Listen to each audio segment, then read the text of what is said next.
Après une première expérience qui n'a pu aboutir suite aux actes de vandalisme perpétrés sur les équipements du réseau à fibre optique, le ministre Ibombo, qui est venu toucher du doigt l'effectivité de cette infrastructure, s'est dit satisfait et dans le sens de cette visite.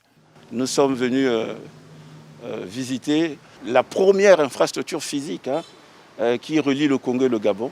C'est dans le cadre du projet Central African Backbone. Et ce projet a eu un financement de la Banque mondiale.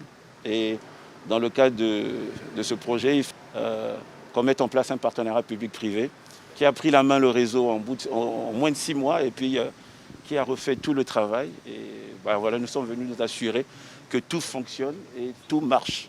Sur le vandalisme du réseau, le ministre rassure. C'est à la société justement de faire son boulot. C'est-à-dire qu'ici, la société va suivre et si la fibre est par exemple vandalisée quelque part, la société interviendra pour qu'il y ait toujours du trafic sur le réseau. Le directeur général de Mambo Service a énuméré les difficultés rencontrées dans la réalisation de cette infrastructure.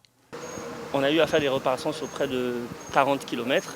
Et ce qu'on essaie de faire maintenant pour maintenir, c'est qu'on a pris des gardes-lignes qui, pour chacun, à près de 30 km par semaine, ils parcourent 1 ou 2 fois pour assurer qu'il n'y ait pas de coupure. Et aussi communiquer avec ceux qui sont dans la zone pour les informer. Écoutez, cette fibre, c'est l'intérêt national, donc ça ne sert pas de couper parce qu'il n'y a pas de cuivre là-dessus. L'initiative de cette infrastructure a été décidée en 2008 lors du sommet des chefs d'État et de gouvernement des pays de la CEMAC dans le cadre de l'intégration sous-régionale à travers les infrastructures large bande à fibre optique tenues en N'Djamena au Tchad.